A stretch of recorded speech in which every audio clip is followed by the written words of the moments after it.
हे दोस्तों, आज हम जीएसटी के बारे में बात करेंगे। जैसा कि आप सब लोग जानते ही हैं, हाल ही में 1 जुलाई 2017 से जीएसटी लागू हुआ है। जीएसटी यानी goods and services tax. Goods मतलब कोई भी चीज़ जिसे हम देख या छू सकते हैं, जैसे कि मोबाइल फ़ोन, क्लोथ्स एटसेट्रा। वहीं सर्विस मतलब जिसको हम देख या छू नहीं सकते, बस उसको हम महसूस कर सकते हैं, जैसे अगर आप किसी रेस्टोरेंट में खाना खाने जाते हैं। अब बात करते हैं टैक्स की। दोस्तों, टैक्स वो होता है जो हम गवर्नमेंट को पे करते हैं, जिसे गवर्नमेंट पब्लिक वेलफेयर के लिए यूज़ करती है। दोस्तों, 2 टाइप के टैक्सेस होते हैं, direct tax and indirect tax.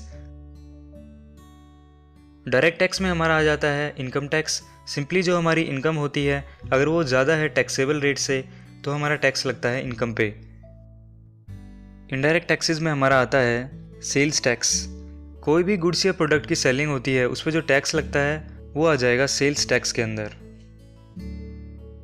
फिर आता है एंटरटेनमेंट टैक्स।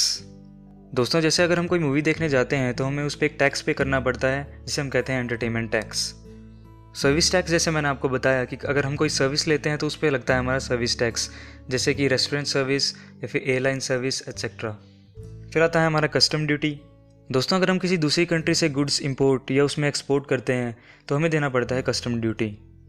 फिर हमारा आता है एक्साइज ड्यूटी। अगर कोई product with in the country यानी इंडिया के अंदर ही मैन्युफैक्चर हो रहा है तो उस पर लगेगा हमारा एक्साइज ड्यूटी।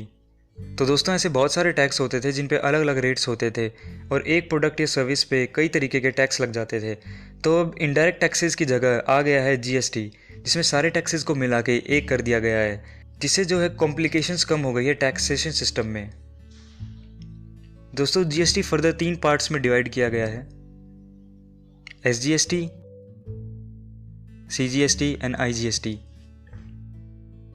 बात करते हैं जीएसटी कैसे डिफरेंट है प्रीवियस टैक्स सिस्टम से। मैं आपको एक एग्जांपल देके समझाता हूँ।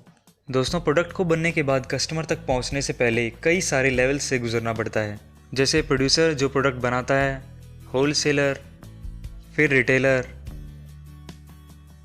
And finally consumer. पुराने सिस्टम में क्या होता था, मान लीजिए टैक्स रेट है 10%। जो प्रोड्यूसर है उसने 50 रुपये का कच्चा माल यानी रॉ मटेरियल खरीदा एंड 50 रुपये का उसने प्रोडक्शन एंड प्रॉफिट ऐड किया, तो टोटल हो जाएगा 100। अब 100 रुपये पे 10% टैक्स यानी 10 रुपये उसको टैक्स पे करना पड़ेगा, जो कि वो प्रोडक्ट की कॉस्ट में ऐड कर देगा। तो होलसेलर को पड़ेगी वो 110 रुपये में। अब होलसेलर उसमें अपना प्रॉफिट ऐड करेगा, मान लो 10 रुपये, तो 110 प्लस 10 हो जाएंगे 120 रुपये। फिर उसको भी गवर्नमेंट को 10% टैक्स देना पड़ेगा, जो हो जाएगा 120 का 10% इज इक्वल टू 12 रुपीज़। तो अब वो रिटेलर को पड़ेगी 132 रुपीज़ में। ऐसे ही रिटेलर भी अपना प्रॉफिट ऐड करेगा 10 रुपीज़, तो हो जाएगा टोटल 142 रुपीज़ एंड टैक्स बनेगा 142 का 10% 14.2 रुपीज़। तो फाइनली वो कंज्यूमर को मिलेगी 156.2 रुपये में।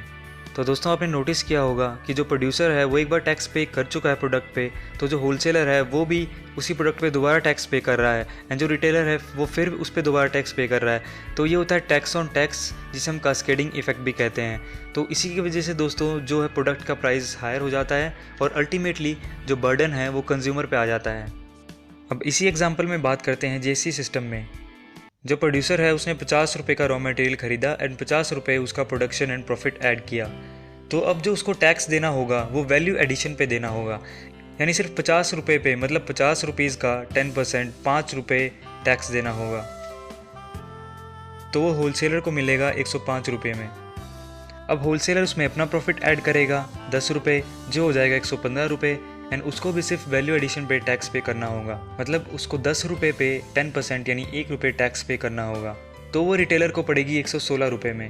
अब सिमिलरली रिटेलर भी अपना प्रॉफिट ऐड करेगा, उसके बाद हो जाएगा 126 रुपये, एंड उसको भी सिर्फ वैल्यू एडिशन यानी प्रॉफिट पे ही टैक्स पे करना होगा, जो कि हो जाएगा 10 रुपये पे 10% यानी कि 1 रुपया।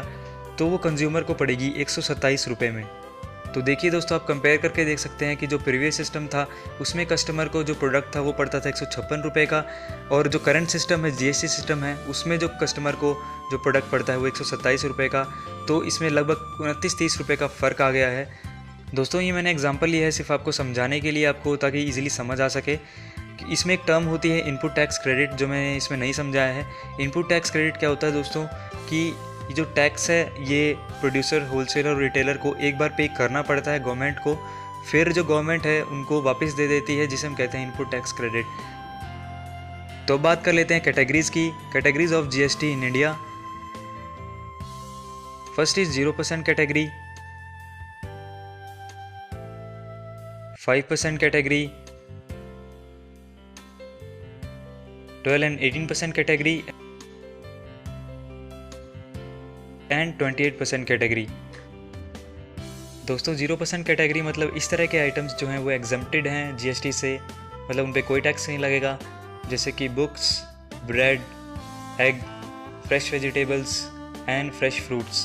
दोस्तों 5% की कैटेगरी में हमारे वाइडली यूज्ड आइटम्स आ जाते हैं, जैसे कि shoes, T, coffee, train ticket and small restaurants.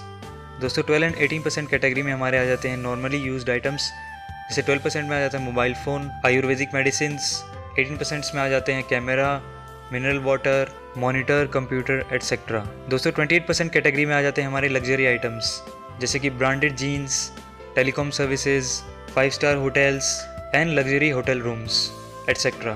तो दोस्तों ये मैंने बस आपको ओवरव्यू दिया कि कितने टाइप की कैटेगरीज होती हैं और किस तरह के आइटम्स उन कैटेगरीज में डाले गए हैं। तो बेसिकली यही था दोस्तों जीएसटी के बारे में। उम्मीद करता हूँ आपको ये वीडियो पसंद आई होगी।